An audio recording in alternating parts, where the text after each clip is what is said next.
cepat sembuh dan hidup sehat.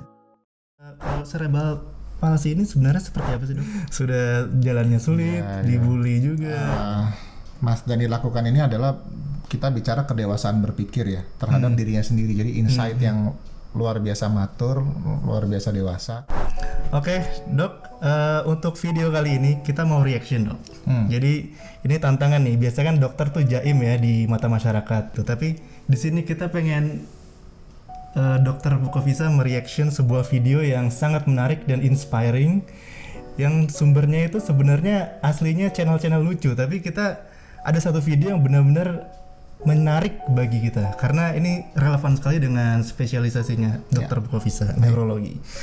Ya, jadi videonya itu bisa dicek, yaitu dari channel Majelis Lucu Indonesia. Judulnya Kesederhanaan Membawa Kebahagiaan, Open the Door Podcast episode pertama. Itu dibawakan oleh Mas Dani Aditya dan istrinya. Ya, apa kabar Mas Dani? Cacat, kenapa ditanya kabar? Mungkin karena dulu aku tuh selalu berdoa sama Tuhan kayak ya Allah, aku tuh pengen punya suami yang sama kayak ayahku. Kebetulan ayahku difabel, pakai kursi roda juga, sama udah suaminya alhamdulillahnya. Jadi Mas Dani Aditya ini adalah seorang komedian, Dok. Jadi dia salah satu stand up komedi yang biasanya ada di TV-TV. Waktu itu dia cukup terkenal karena walaupun dia memiliki sebuah tantangan dalam hidupnya, yaitu difabel, beliau harus pakai kursi roda kemana-mana. Dia nggak bisa jalan secara seperti orang pada umumnya. Berdasarkan video di Majelis Lucu Indonesia ini, beliau mengatakan bahwa diagnosis yang dikatakan oleh dokter adalah cerebral palsy, Dok. Cerebral palsy itu seperti apa saya juga kurang tahu. Jadi makanya kita bisa tanya untuk bisa mengetahui lebih dalam seperti apa sih pasien-pasien atau orang-orang yang mengalami cerebral palsy.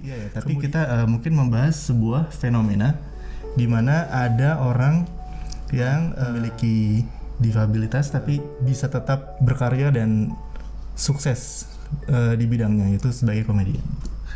Oke, Dok. Jadi udah nonton videonya, Dok? Sudah. Oke, gimana, Dok, pendapat secara umumnya dari video yang sudah ditonton? Ya, pertama selamat buat Mas Dani Aditya. Jadi tantangan yang ada diubah justru menjadi wacanda gitu ya, sesuai dengan skillnya beliau. Itu keren banget. Jadi kadang-kadang kan orang tuh lebih banyak mengeluhkan, terdiam lama, depresi gitu ya ketika dia punya kendala disabilitas seperti itu. Jadi selamat Mas Dani, memang begitu. Dan apalagi yang menarik adalah Mas Dani itu memakai disabilitasnya itu buat bahan candanya. Itu buat saya keren karena itu bagian dari penerimaan diri yang udah seutuhnya gitu. Ikhlas, salah satu definisi ikhlas itu ya begitu. Jadi dia sudah berdamai dengan dirinya sendiri dan bahkan menertawakan dirinya sendiri dan malah cari duit dari penertawaan diri sendiri itu. Itu top, itu keren. Selamat saya lagi Mas Dani. Dan itu tidak menyinggung ini ya, Dok? Ya enggak loh, orang beliau sendiri membuktikan dia kan part of disabled person itu. Iya, dia memberi contoh kan, teladan. Iya, betul. Iya. Kalau cerebral palsy ini sebenarnya seperti apa sih, Dok? Dari katanya kan cerebral sama palsy. Cerebral itu artinya sesuatu kelainan di otak besar. Cerebral itu nama organ di tubuh kita, otak namanya. Otak besar kan ada otak, ada otak kecil, otak besar. Ya, tapi secara umum sih sebenarnya otak lah. Ini seluruh otak itu.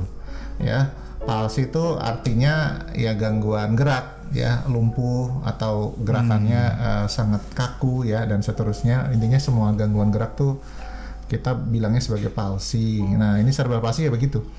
Jadi dia ada satu penyakit di otak yang membuat gangguan gerak. Nah, umumnya biasanya diderita pada bayi yang mau lahir ataupun anak ya. Jadi ada proses seperti itu. Jadi biasanya Mas Dani ini udah dari kecil biasanya.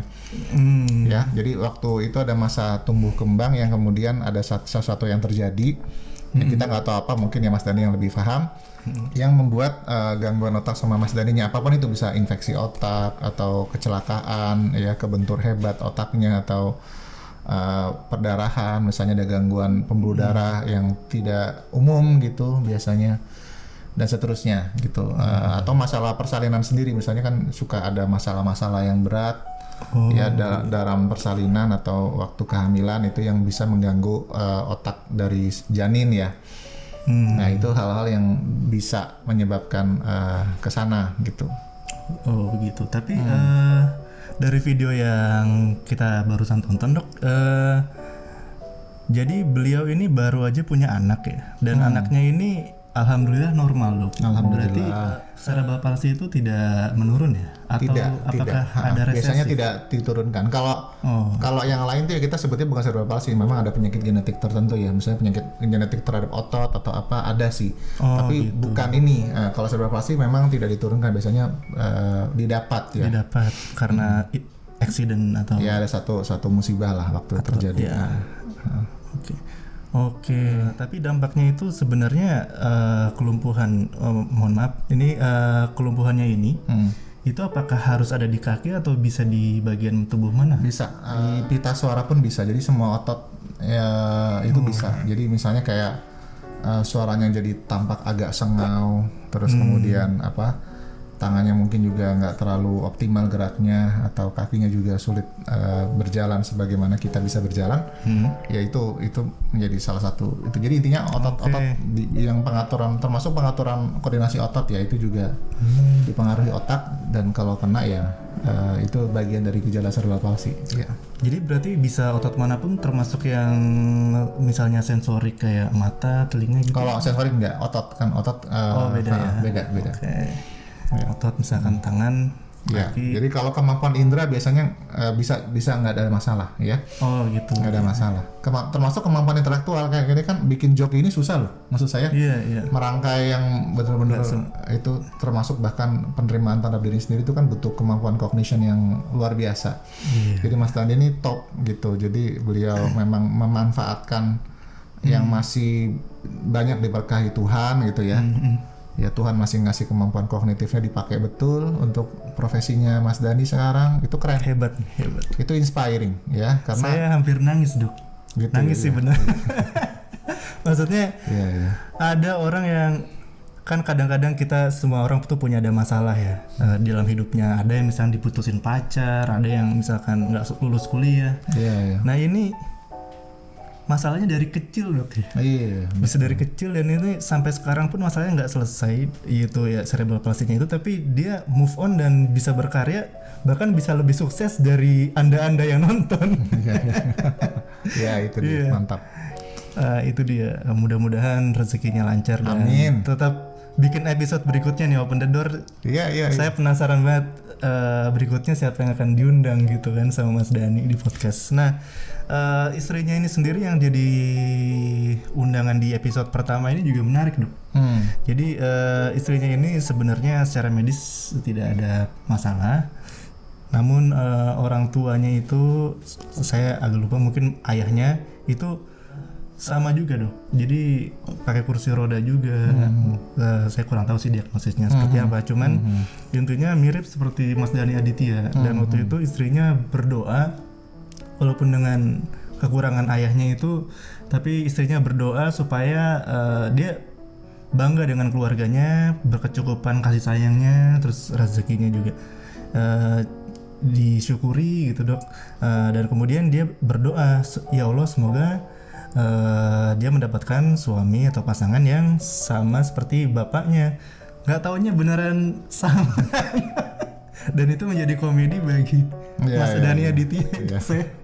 Waduh, lucu sekali. Maksudnya lucu dan salut gitu. Dia bisa ngejokes tentang hal-hal yang ada di yang biasanya orang lihat sebagai kekurangan atau musibah, dia menjadikan itu sebuah kekuatan dan menjadi bahan jokes. Iya betul. Itu menariknya di situ, keren tuh. Menarik sekali. Ya artinya ya istrinya juga itu hebat sih. Maksudnya biar bagaimanapun kan ini keputusan, dan kalau memang didoakan juga itu keren banget. Artinya beliau memang sudah punya vision ya, punya visi hidup yang bagus gitu untuk apa membahagiakan orang-orang yang kurang beruntung seperti itu ya. Jadi itu luar biasa kan, biar bagaimanapun ya jauh lebih mudah dan ya lebih mudah lah mungkin menikah dengan orang atau suami yang ya apa namanya katakanlah tidak cacat dan seterusnya gitu. Tapi memang begitu. Kadang-kadang jalan hidup orang tuh begitu ya, sama kayak ada orang memilih jadi dokter mungkin ya kan, duitnya nyaris susah ya, dijelek-jelekin banyak orang juga atau yang lain juga, bener sungguh maksudnya banyak profesi lah. apapun ya, profesi apapun kan punya haters dan loversnya juga. Jadi sama artinya panggilan hidup itu muncul, dan ini salah satu panggilan hidupnya juga yang ada di benak istrinya Mas Dani nih. Bagus. Jadi memang ini jalan hidupnya, sudah diharapkan juga dari awal. Jadi doa-doanya ketika diberkahi Tuhan ya tinggal sekarang mensyukurinya dan seterusnya. Keren. Iya, keren. Mudah-mudahan jadi jalan pahala lah. Jadi jalan pahala semua kesulitan yang ada di dunia, tapi kelihatannya nggak susah-susah amat ya ini ya. Kalau lihat dari propertinya enggak ya, belakangnya. Nggak apa-apa, apapun kesulitan yang dihadapi mudah-mudahan jadi jalan berkah lah. Kan ini properti MLI-nya. Oh, Papa Ameli itu ya? Bukan rumahnya, nggak tahu sih. Ya nggak tahu, tapi prinsipnya ya pasti setiap orang punya kesulitan. Orang yang baik yang punya difabel atau yang tidak, punya kesulitan masing-masing. Kita tugasnya adalah gimana supaya overcome semua itu. Nah, beliau juga di podcastnya sempat cerita dok, jadi dia sering berobat gitu, walaupun dia bercanda ya. Iya. Jadi berobat ini selalu dia sering harus kontrol gitu dok. Nah, mungkin supaya kita bisa menghayati ataupun lebih menghargai lagi orang-orang seperti Mas Dani, sebenarnya pengobatannya seperti apa dok ya, supaya bisa maintain kesehatan? Iya, jadi sebenarnya gini, kalau yang penting otak tuh sama seperti beberapa organ yang lain ya. Jadi sebenarnya fase awal lah itu yang paling penting. Jadi ini bukan maksud apa-apa ya Mas Dani, aku terus terang nggak tahu riwayatnya Mas Dani, tapi ini cuma sekedar share aja. Ya, ini prinsipnya kan reaction dengan materi yang terbatas ya. Iya, kita belum tahu, karena aku belum tahu Mas Dani seperti iya. apa. Nanti kalau udah kenalan mungkin kita bisa ngobrol lebih lebih jauh sama dokter yang Tapi secara umum begitu, misalnya sama kayak jantung, sama kayak yang lain, otak juga sama. Jadi ketika ada satu penyakit dan dia otak tuh memang dia organ yang terakhir suplai darahnya tuh khusus gitu ya, dan strukturnya khusus. Maka ketika dia ada satu penyakit di organ itu, dia beda sama organ yang lain gitu. Dia punya sparring atau suku cadangnya banyak. Misalnya kayak organ hati itu suku cadangnya masih banyak. Organ ginjal tuh nggak langsung tiba-tiba rusak. Tapi kalau otak itu regionnya memang sudah ditentukan untuk fungsi-fungsi tertentu. Jadi kalau misalnya ada masalah, memang harus segera ditangani, karena kalau tidak regio apapun yang kena, maka disitulah akan terjadi disabilitas atau difabel karena itu regionya itu nggak berfungsi dengan baik gitu. Regio itu maksudnya apakah maksudnya jadi baru kalau misalnya otak tuh kayak peta gitu ya, misalnya ada pulau Jawa, Sumatera, wilayahnya gitu. Oke, jadi setiap nanti bisa dilihat gambarnya. Iya betul. Setiap wilayah itu sudah dikasihkan untuk fungsi tertentu.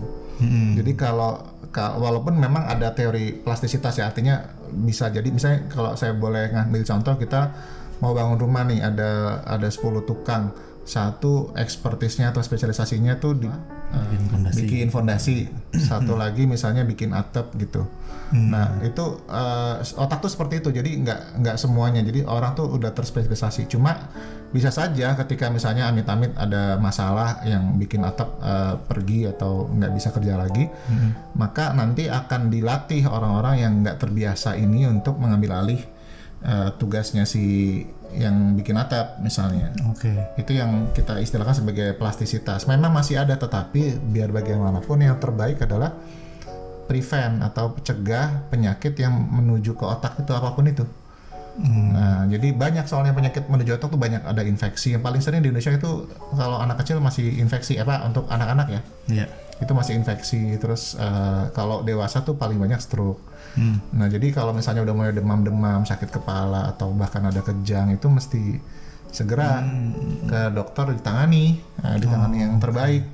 Karena time is brain. Jadi kalau kita menunda, misalnya nunggu besok dulu lah, nunggu ini dulu pulang, itu sudah terlambat. Biasanya akan udah mulai ada kerusakan di sebagian dari wilayah otak tadi, yang bisa jadi kalau memang udah cukup berat itu bisa membuat disabilitas yang permanen gitu, sampai ke seterusnya. Iya. Nah kalau dia aku nggak tahu Mas Dani tuh kontrolnya seperti apa, tapi yang ada memang beberapa resiko yang terjadi pada orang yang dewasa sekalipun yang pernah mengalami hal itu ya. Jadi pertama kan karena ada disabilitas maka ada resiko infeksi biasanya.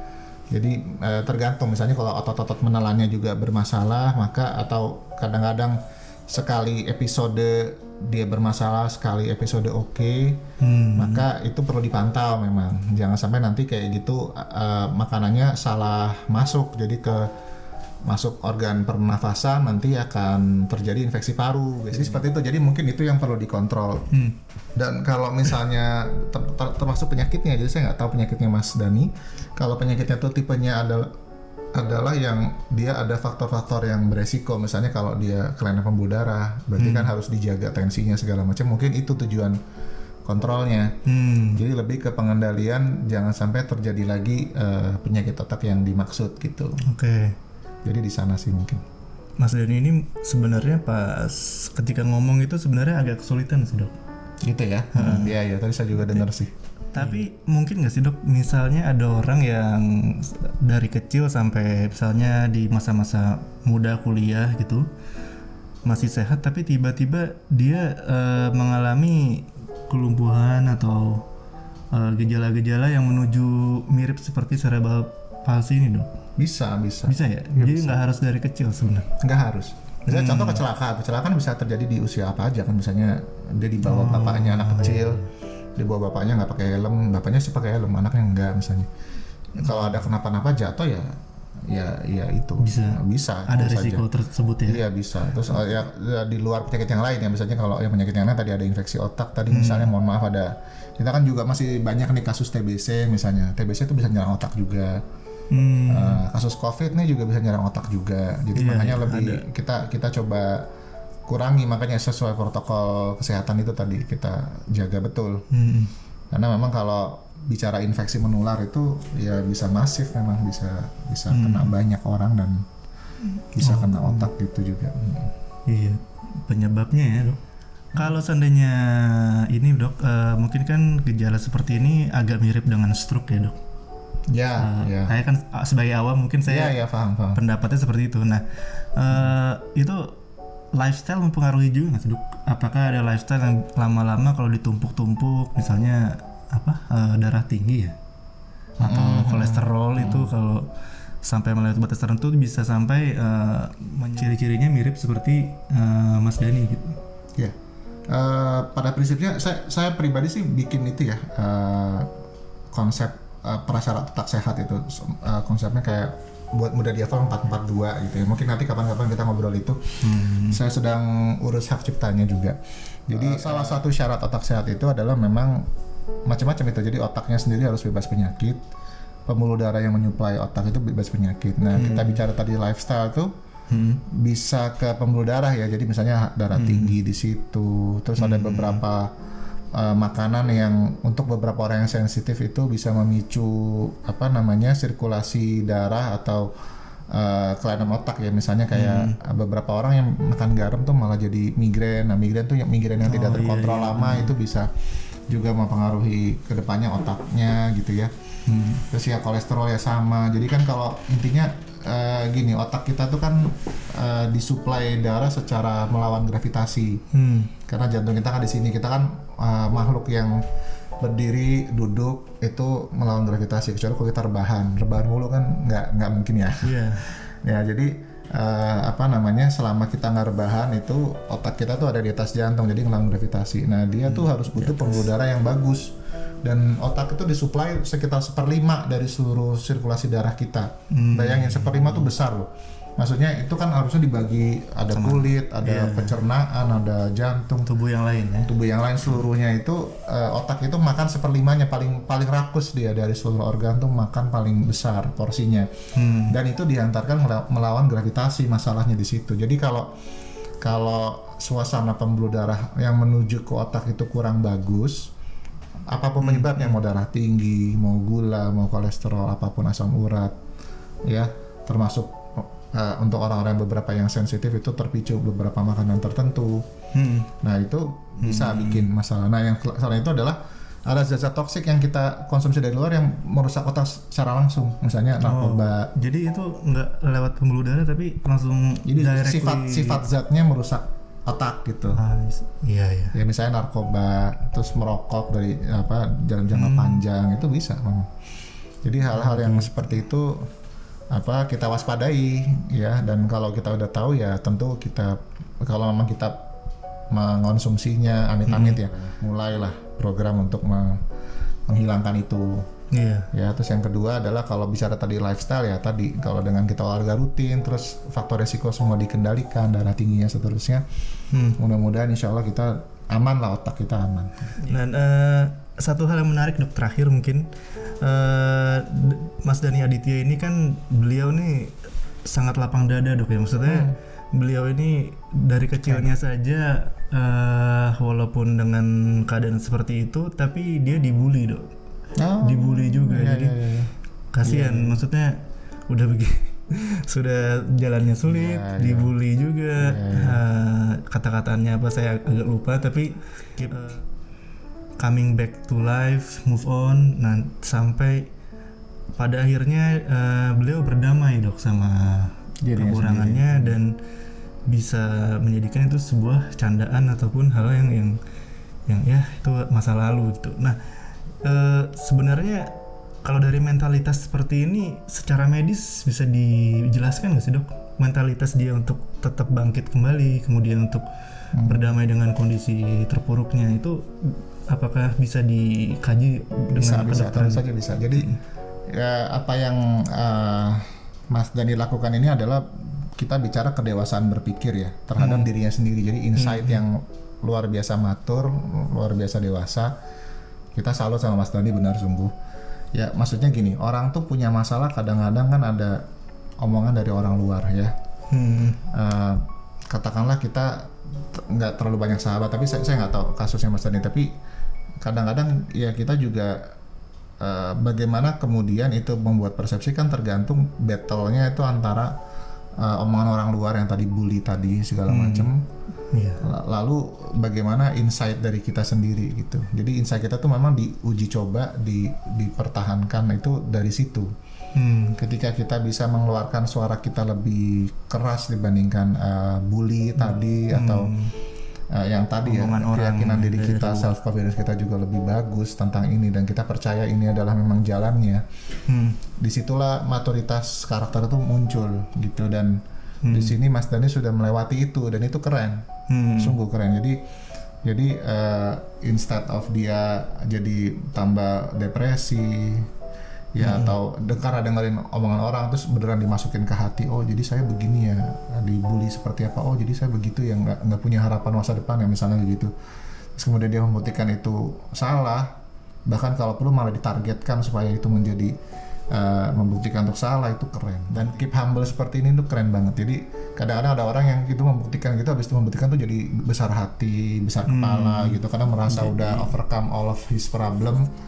Tapi kalau Mas Dhani ini dia udah overcome all of his problem, faktanya begitu. Bahkan membuat his problem menjadi bagian dari profesinya. Ini justru setelah itu dia tetap humble gitu, tetap murah hati, tetap menghargai orang gitu. Nggak merasa dewa, nggak merasa udah kayak jagoan bener. Nah itu keren, itu bener-bener kayak semacam pertumbuhan karakternya tuh Mas Dhani itu bagus. Mudah-mudahan ya, aku berharap Mas Dhani terus menginspirasi banyak orang, ya, anak-anak muda Indonesia. Mudah-mudahan. Dan buat teman-teman yang belum tahu Mas Dhani, nanti bisa cek ke klip videonya, jokesnya itu seperti apa. Di deskripsi kita tulis URL-nya untuk nonton videonya, dan itu bagus banget. Kalian mesti nonton sampai akhir ya.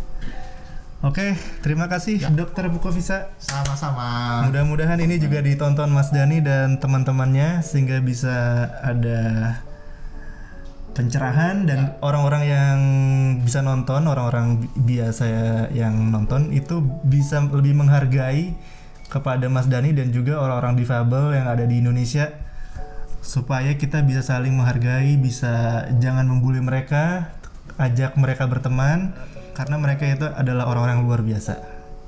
Oke, sekian podcast kita kali ini. Cepat sembuh dari